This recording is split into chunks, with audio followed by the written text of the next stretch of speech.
Testing camera part 2. I'm just kidding.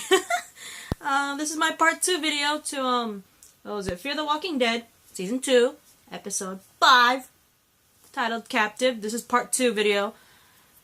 I'm actually relatively going through these videos quite fast for this episode. I'm kind of surprised by that. Because for episodes 3 and 4, it took me like 3 videos just for one episode. So it's like 6 videos for 2 episodes, guys. But anyway, getting back to it, Alicia tells Jack to radio his boss man, Connor, to alert him that there's a potential ship, target. And apparently the both of them, Alicia and Jack, are planning to escape together while Connor performs pretty much a reconnaissance on that ship, right? So basically, sending Connor off and his men off to check out this, potential target gives them opportunity to get the hell out of there, right? So she could go to her family. And while he's going to Travis in his cell, he's telling Alex that the reason why they kept Alex on the raft was because they were worried that Jake might be infected. Of course, Alex being Alex, she's like, in her own way, she pretty much told him, you left us out there to die. Because if I remember correctly, her exact words were, you knew the right thing to do, but you chose to do the other. So basically, he knew the right thing to do was to keep Alex and Jake on the Abigail, but instead decided to just keep them on that raft. In her own little special way.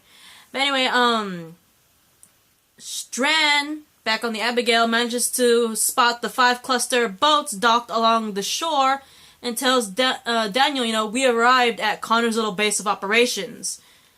And, let's see, what else happened?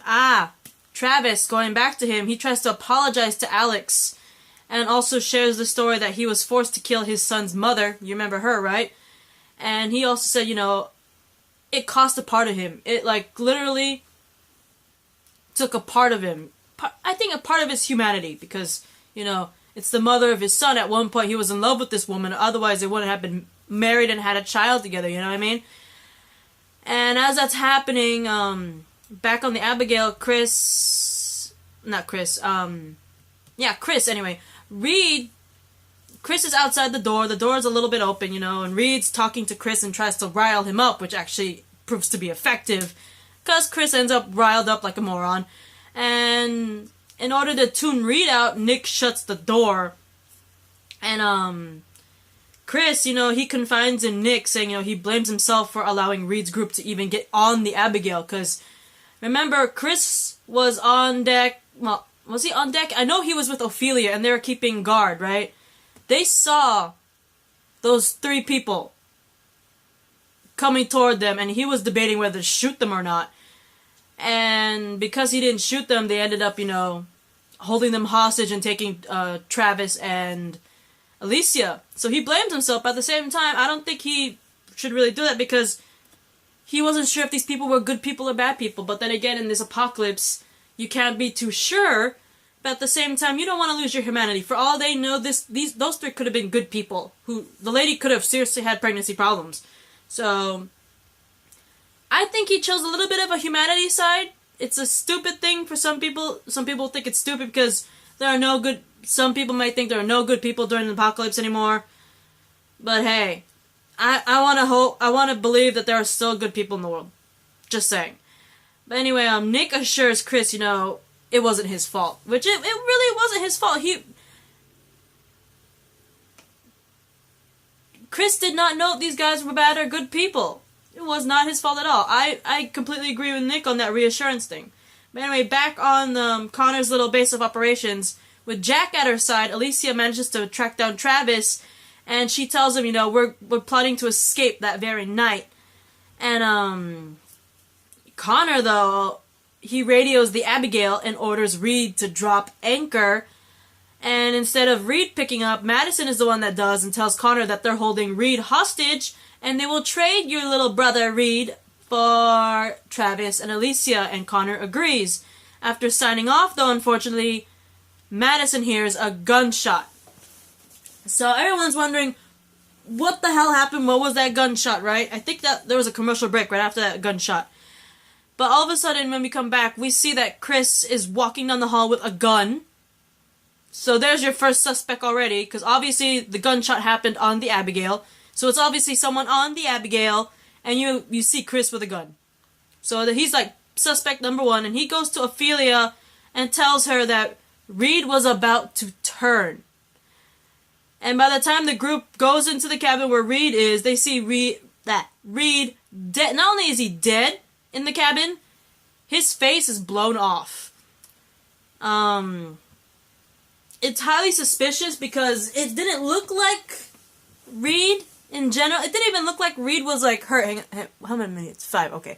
It even looked like Reed obviously wasn't injured enough to the point where he was dying, and I didn't see any bite marks for all I know. So the fact that Chris said that Reed was turning kind of is very suspicious.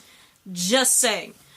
But anyway, Madison confronts Chris about this, and he sticks with his story. He's like, he told Ophelia, he said that Reed was turning, so he didn't want, an infected on board, so he killed him.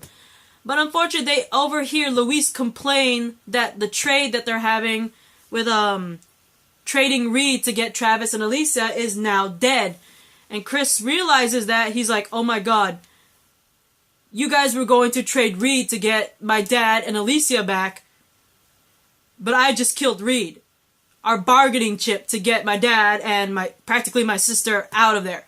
And Chris realizes that he just pretty much destroyed any hopes of getting Travis back peacefully, right? And so,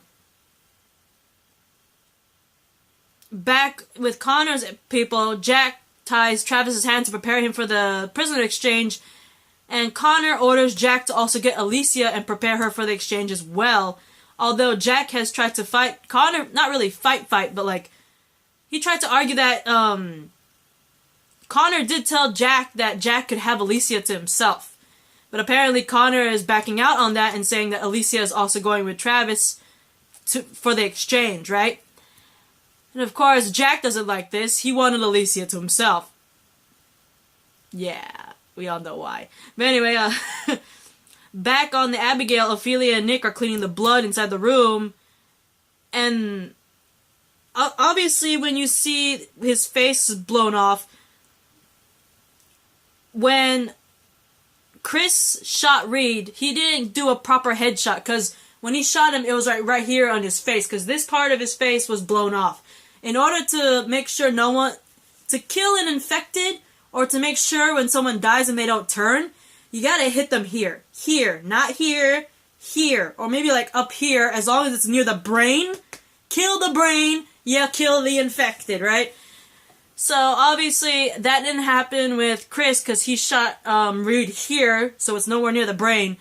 So, when they're cleaning, Reed manages to turn into a walker, and Daniel comes in and stabs Reed and pins him to the wall, leaving him still walker status. So, basically, he pins Walker Reed to the wall, saying, this little plan still might work, we just have to cover his face, so they don't know that he is turned into a walker yet.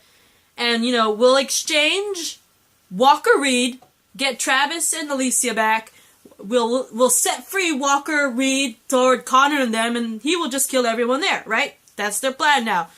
So Daniel places a hood over Reed's head, but this is what freaked me out, was the fact that when he did that, this male voice, I don't know where it came from, but it says, take the gun, Daniel, right? When Daniel actually looks around the room, the room is absolutely empty. The only person in the room with Daniel is Walker Reed, and he's a walker. So, I'm kind of scared. Daniel is hearing things. He's hearing voices, and not only is he hearing voices, they're telling him to do quite violent things. Just saying. But anyway, Daniel and Ophelia escort Reed out of the room, and Jack's looking for Alicia in the galley, and she apparently was hiding, and when Jack's away, she emerges from her hiding spot and flees when he's not looking. And back on the Zodiac, Madison prepares the Zodiac, and she volunteers to take zombified Reed to exchange for Alicia and Travis. Nick insists on going, But Madison also refuses him to let him go, and she leaves with Reed on the Zodiac. And Nick and Strand monitor the pier through binoculars and notice that Connor only has Travis with him and not Alicia, which is kind of worrying them. Alicia returns to Travis' cell, but it is empty. Keep this in mind, Connor did take Travis already. Vida comes out of nowhere and attacks Alicia, but Alicia gets the upper hand and knocks her to the knocks Vida to the ground and locks her inside the cell and runs off. Back on the pier, Madison hands Reed over. Remember, they don't know that Reed is a walker already. And Connor's men releases Travis. Madison gets Travis, and Connor, as he's removing Reed's hood, he's immediately bitten by his infected brother. And Alicia manages to escape on the ship's bow and sees the confrontation, all that on the pier. And Jack unfortunately corners her. And as Madison sees Alicia on the ship deck, she has Travis with her. Jack begs Alicia to stay with him and asks if she really wants to live with the kind of people who pretty much abandon survivors just like Alex. And she doesn't really say much, but she does tell him I'm sorry and actually jumps off into the water where Madison and Travis rescue her and put her on the Zodiac and they return to the Abigail. So this was really cool. I totally called the fact that Alex was still alive. It's really unfortunate that Jake did not stay alive. I was really hoping that, he was pretty much one of the main people in the Flight 462, and it was really such a shame that he didn't make it, but then again, he was badly burned, so there was already a death sentence on that poor guy. But I totally called that Alex was alive. It's such a shame that she felt betrayed by everybody on the Abigail, because technically it was not everyone's fault on the Abigail. Sure, the main person she should be mad at is Strand, because Strand's the one that cut the raft loose. And he was also very vocal about not having them on the Abigail. And also Travis, too, because he didn't want them on the Abigail, mainly because he thought Jake was infected. But he's the one that did the alternative, because Strand did not want them in general anywhere near them. Travis was like, how about they just stay on the raft and we'll just tow them? So Travis did find the alternative. So in all honesty, the person that she should be mad at is Strand. She's the one that cut him loose. He's the one that cut her loose. But anyway, I honestly think that Jack is genuine with his feelings for Alicia, but I hope, for all we know, it could be, I'm really hoping and praying that it's not like an obsession, like a growing one, because that would suck balls, because I really do think Jack is a good guy. He's pretty much owing a life debt. But I do think he's a good guy, and I hope that we actually see him again on better terms and with better people. Maybe joining the Abigail crew. Hopefully, maybe. But I am worried about Daniel, because I think he's hearing things. I really do, because he heard someone say, take the gun, Daniel, and there was no one in the room but him and Walker Reed. So I'm worried about Daniel, and I am very much worried about Chris, because he said that Reed was turning, and there was no signs that he was turning. He had no bite wounds, okay? He obviously didn't die and become a walker. He had no bite wounds, no scratch wounds anywhere.